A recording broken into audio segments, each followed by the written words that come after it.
Okay, so you guys, the hardest type of rational expressions are probably adding and subtracting. It's kind of like when we were learning fractions when we were younger. Adding and subtracting fractions was always trickier than multiplying and dividing. And that's because when you're adding and subtracting fractions, you have to deal with a common denominator. So that's what adds that like extra level. Now, I split up this topic into 2 different days. Today, we're going to be doing the easier ones, which are adding and subtracting rational expressions when the bases are exactly the same. So this is similar to when you used to have fraction questions like in grade 4, which were a half. Ooh, did you see what just happened there? I'll choose a different number. A half plus 3 over 8. When the denominators are the same, all you need to do is add the numerators and then simplify as much as you can.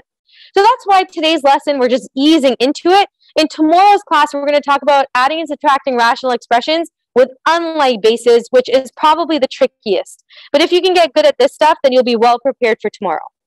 So let's try the example. And just like usual, this is overkill. There are a lot of questions. So we'll just pick and choose a couple, and then you guys can try and work on your own. So take a look at the example. By the way, the helpful hints are: number 1, combine the numerators and keep the common denominator.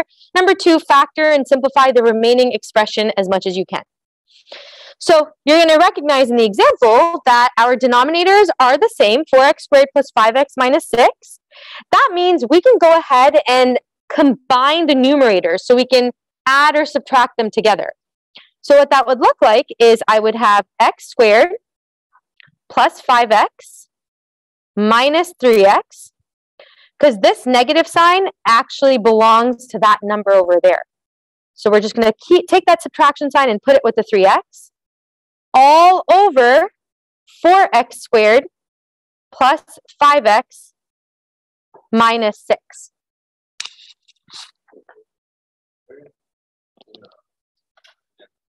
And now this is just a simplifying rational expression. So we're going to collect like terms or factor if we can. So I'm just going to come over here. For the numerator, I noticed that I can add those like terms, and I'm going to end up getting x squared plus 2x. For the denominator, it seems like I have a complex trinomial, so I'm going to try to factor this. That's not going to work. We'll try 4 and 1.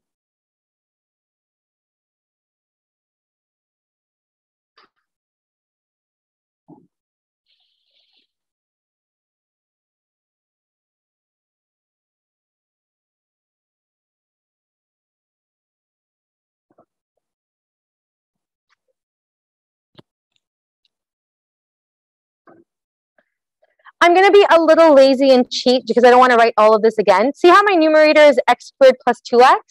Do you see how you can take out a factor of an x? So I'm going to just do that so I don't have to rewrite it again. I'll take out an x, and I'll be left with just x plus 2. Hopefully that doesn't confuse you guys. I just added these like terms together. So a positive 5x minus 3x would just give you a positive 2x. Okay, now I notice that I can cross something out, which I will, and all I'll be left with is x over 4x minus 3.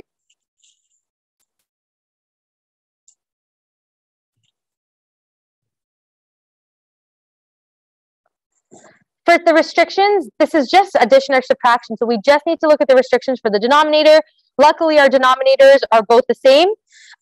So does anyone want to tell me what the 2 restrictions would be? One of them is easy, the other one requires a little bit more work. So the x plus 2 one, Rahiman? Cool, not quite. Try again. Yep, Saruka? Negative 2 and 3 over 4.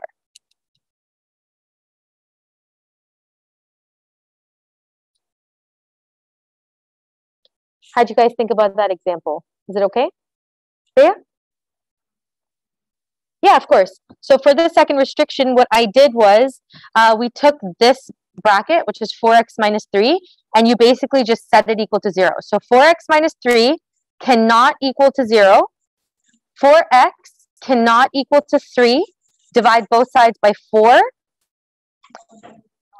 X cannot equal to 3 over 4.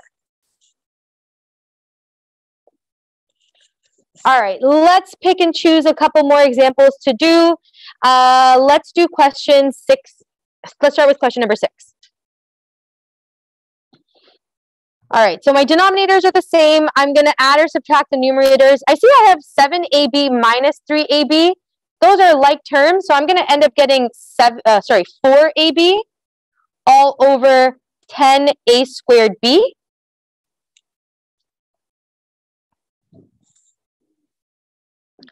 This is like a simplifying monomial type of question. I'm wondering if I could just put it over here. 4 over 10 is 2 over 5. A over a squared leaves an a at the bottom, and b are just going to be canceled out. So we're going to have our final answer of 2 over 5a.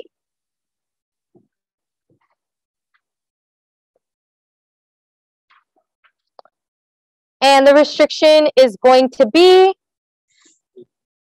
yep, and you got it. A can't equal to 0, and B can't equal to 0.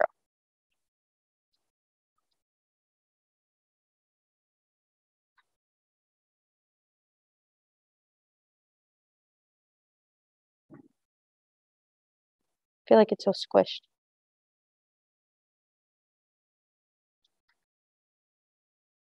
Okay, I do find the more exciting questions on the next page. However, shall we try question? Nope, let's go on to the next page.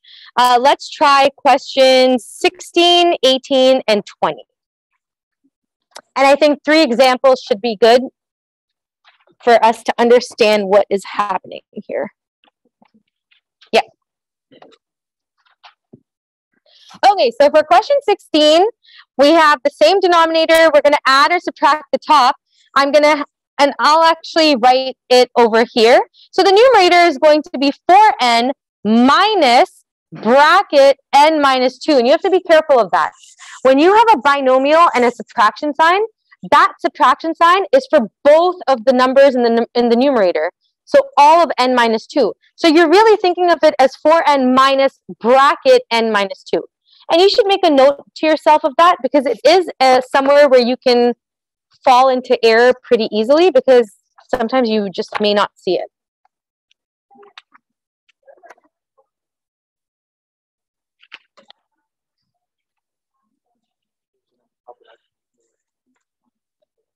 Exactly. And so when you simplify this, you're going to get 4n minus n plus 2, which will give you 3n plus 2. Now, the reason why I did this on the side is because if you were to write this over the denominator over and over again, it would just be a little bit, a lot of space. So because I'm sure we all are working in that small box, I'm just going to go ahead and simplify that on the side, and I'll come back with my final answer. Sorry, Sarah, did you have your hand up?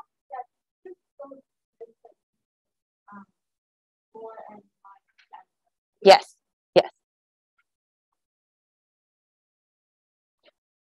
Does everyone understand what happened there?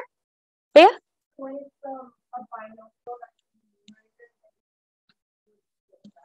Yeah. In fact, before you start these questions, you can always start by putting the binomial in brackets. If there's a plus sign, it doesn't affect it. But if there's a minus sign, you have to distribute that minus sign to both of the terms in the numerator. Okay, so then we can go ahead and factor the denominator. Oh my gosh. And I'm going to get 3n, n, 2, and 1, minus, and positive. And obviously this works out nicely because now our 3n plus 2 and our 3n plus 2's cancel out. So we're just left with 1 over n minus 1 is our final answer.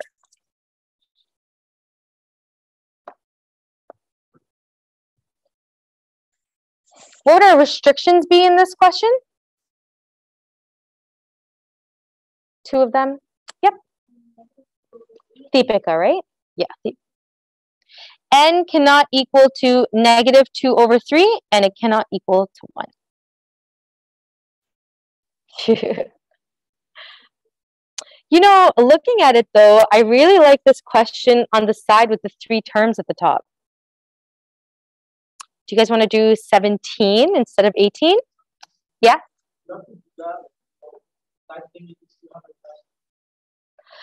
You could show me all of the work, or you could do it on the side. It's completely up to you. Okay. Did you guys already start question 18? Okay, fine. Then we'll just commit to question 18. I really like 17. You know what? People have started 18, but we can do both of them if you want. We could do 18 and then 17 after. So for this question, I'm going to have 4d squared minus 28d all over, and I'm going to factor the denominator, which would just be 6d squared over, bracket, d minus 7.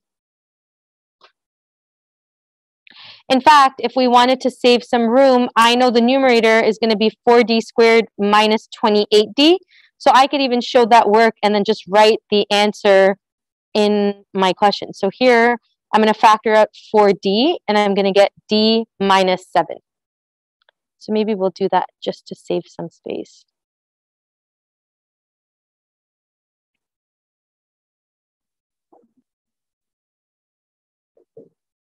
If you're wondering how I'm factoring, it's just a greatest common factor. There's no trinomials or difference of squares or anything. We're just factoring out what's common between all the terms. Questions? Are you guys okay? All right, so I'm gonna cross out d minus 7 and d minus 7. I'm gonna cross out one of the d's and the little square, and all I'll be left with is 2 over 3d.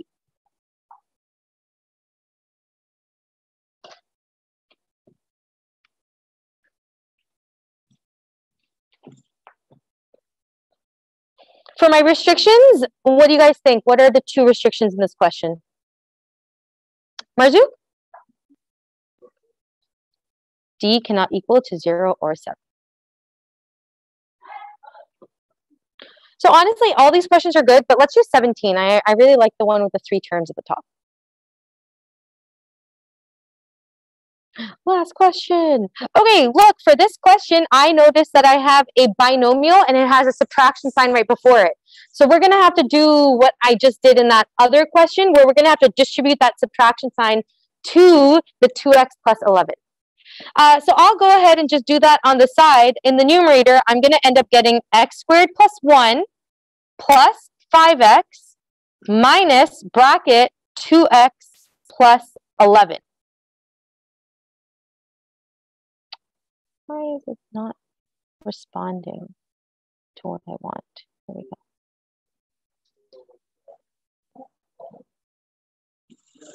Oh, you guys can't see that. It's kind of... I'll just move it over. So I did x squared plus 1 plus 5x minus bracket 2x plus 11. I'm going to go ahead and solve this now.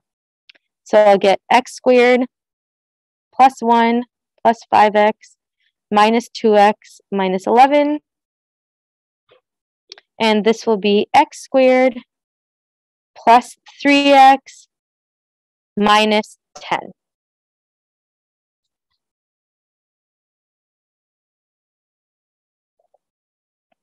Did you guys get that for your numerator? X squared plus 3x minus 10? Great. So x squared plus 3x minus 10 all over x squared minus 4, difference of squares. So it's going to be x plus 2 and x minus 2. I just need to factor the top now. So it's going to be x and x. Do you guys get plus 5 minus 2? Over x plus 2 and x minus 2. You crossed out the x minus 2's. And then our final answer is just going to be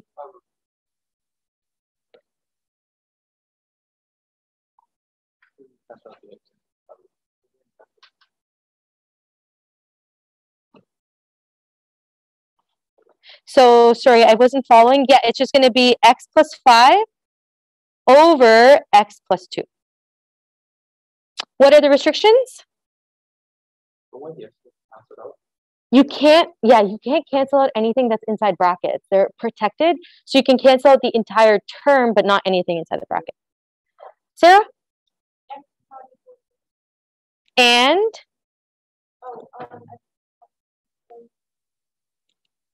-2 or +2.